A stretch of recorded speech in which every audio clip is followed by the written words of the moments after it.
आकाशवाणी रांची से प्रस्तुत है समाचार ध्वनि चित्र।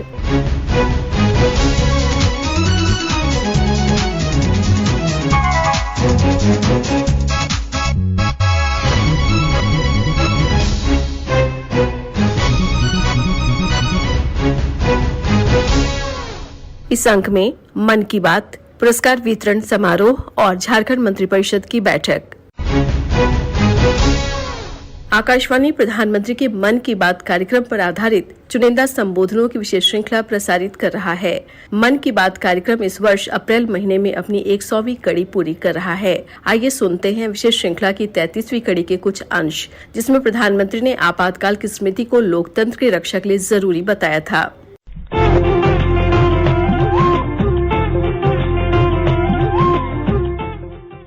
लोग, आवाज और सीधा संवाद, यानी आपके हम सबके मन की बात। जी हाँ, ऐसे ही करोड़ों लोगों से जुड़ जाते हैं हमारे प्रधानमंत्री हर महीने मन की बात कार्यक्रम के साथ।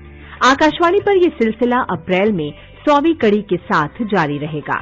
इस विशेष मौके पर मन की बात कार्यक्रम से प्रधानमंत्री के चुनिंदा संबोधनों को फिर प्रस्तुत किया जा रहा है।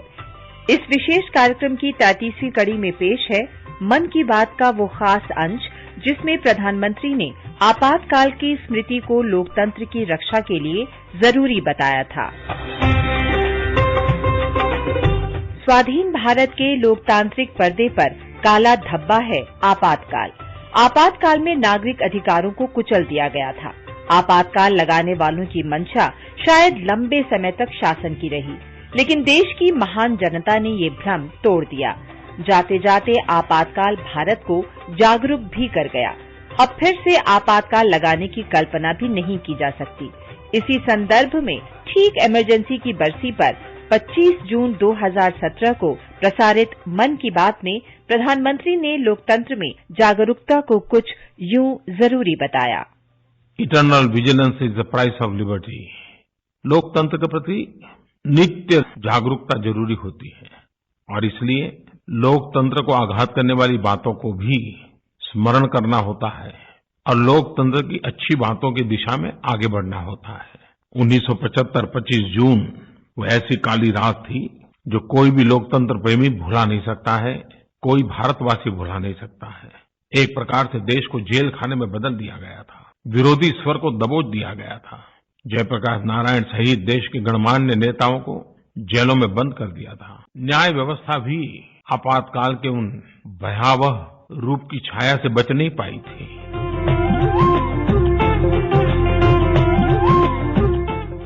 राज्य सरकार के स्कूली शिक्षा तथा साक्षरता विभाग द्वारा झारखंड बोर्ड, सीबीएसई और आईसीएसई बोर्ड परीक्षा 2022 में झारखंड से प्रथम, द्वितीय और तृतीय स्थान प्राप्त करने वाले विद्यार्थियों को पुरस्कृत किया गया। झारखंड मंत्रालय सभागार में आयोजित कार्यक्रम में मुख्यमंत्री हेमंत सोरेन ने 130 बच्चों को पुरस्कार प्रदान किया।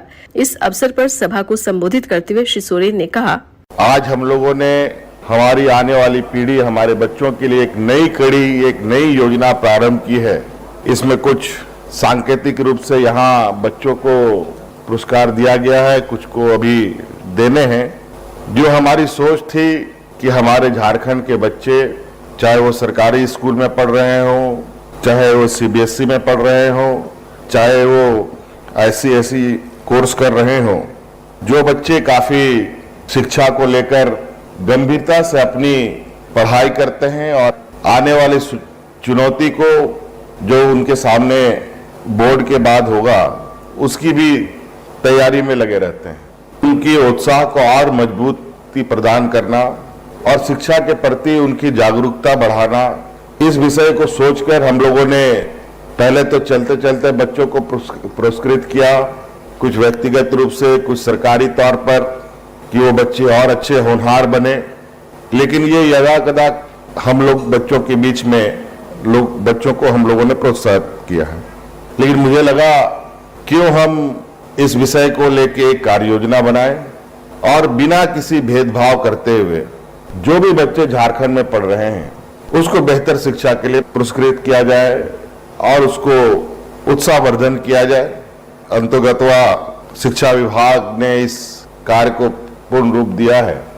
आज के समय में जो कॉलेज जाते ही या आगे की पढ़ाई शुरू करते ही जो कुछ चीजों की सबसे बड़ी भूमिका हो रही है आज के समय में, एक तो अच्छे स्कूल में एडमिशन के लिए आर्थिक पैसों की जरूरत, किसी तरीके से आस पड़ोस के लोगों के साथ मिलजुल कर पैसे जुगाड़ भी हो गए, बच्चे का एडमिशन भी हो गया, तो उस बच्चे को पढ़ाई के लिए आज के दिन में लैपटॉप की भी आवश्यकता होती है, वो कहां से आएगा।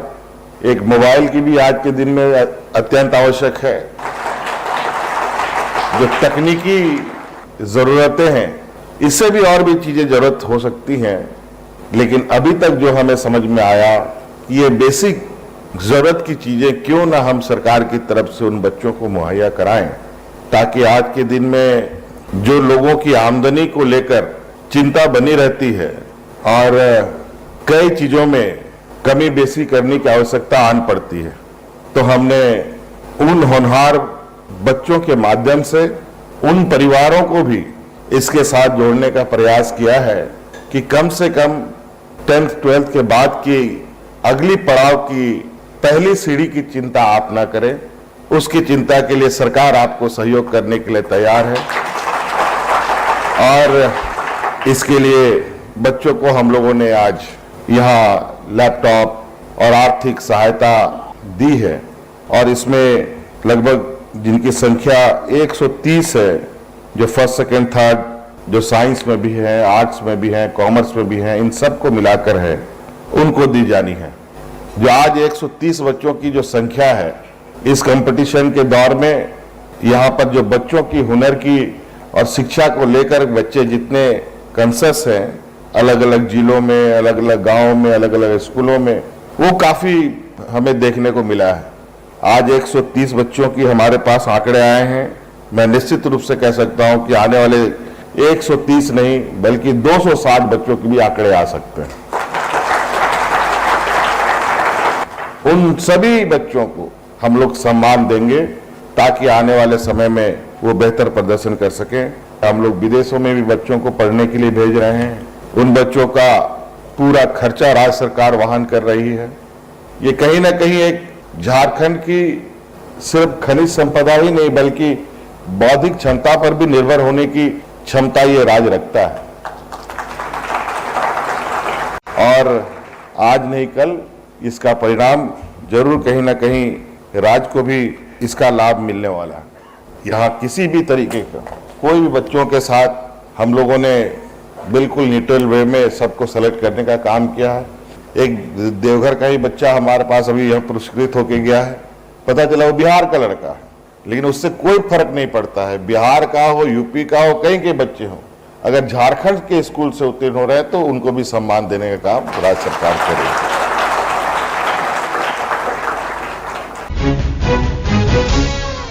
झारखंड मंत्रिपरिषद की बैठक पिछले दिनों हुई, जिसमें जनहित से जुड़े 44 प्रस्ताव को स्वीकृति प्रदान की गई। प्रधान सचिव वंदना डाडेल ने बैठक में लिए गए निर्णयों की जानकारी देते हुए बताया, मंत्रिपरिषद की बैठक में कुल 44 प्रस्तावों पर विचार हुआ और स्वीकृति प्रदान की गई।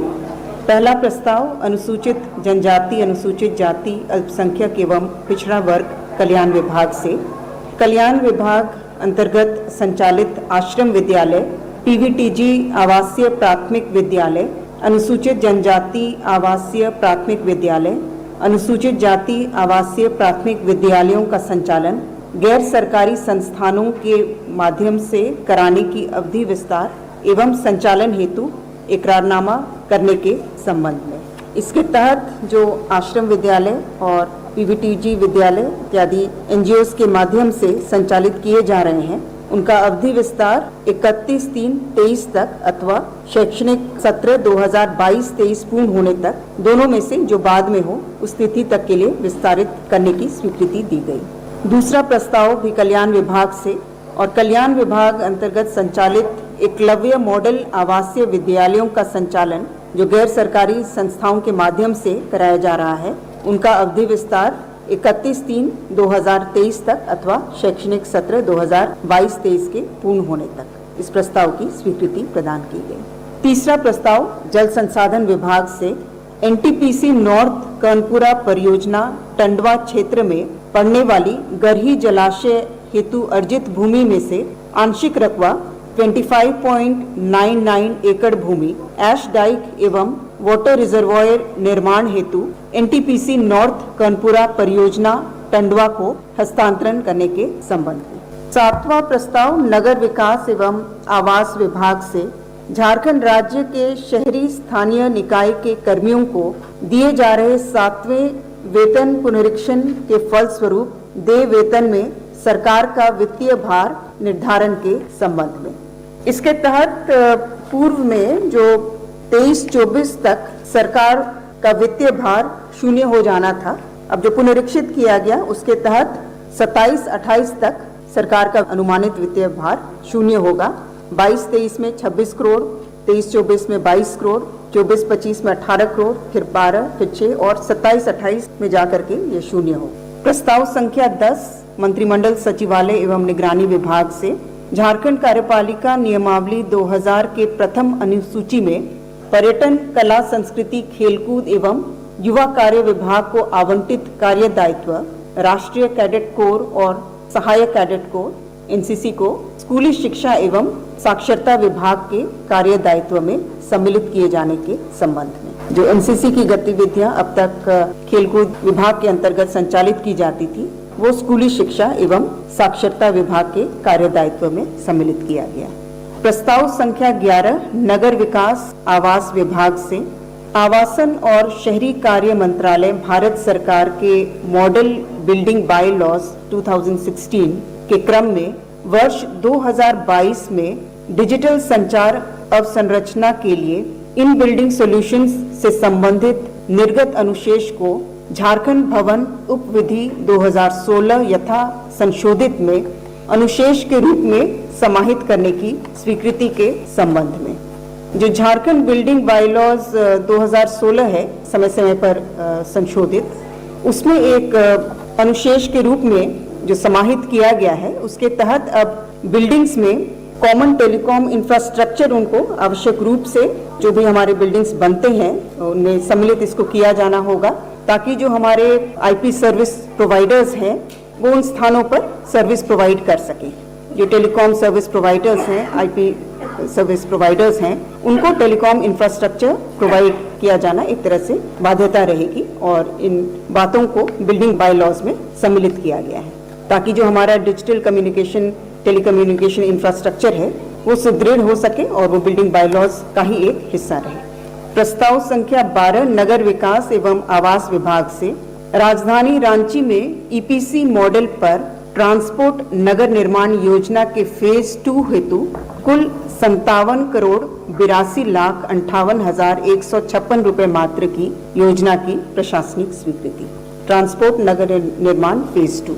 प्रस्ताव संख्या 13 नगर विकास एवं आवास विभाग से रांची नगर निगम रांची अंतर्गत पीपीपी मोड पर नगर बसों के संचालन से संबंधित 605 करोड़ 42 लाख रुपए की प्रशासनिक स्वीकृति का प्रस्ताव। इसके तहत कुल 244 बसें ली जाएंगी। Non AC diesel buses 220, AC electric buses 24 और ये पूरा प्रस्ताव जो है ये 605 करोड़ की गणना जो की गई है वो 10 साल के लिए किया गया है। इसके साथ ही आकाशवाणी रांची से समाचार ध्वनि चित्र का आज का संस्करण समाप्त हुआ। हर शनिवार को ये कार्यक्रम रात्रि 7:45 बजे समाचार एकांश द्वारा प्रस्तुत किया जाता है। संपादक अब्दुल हमीद, प्रस्तुतकर्ता अरविंद कुमार और प्रवक्ता शीला कुमारी।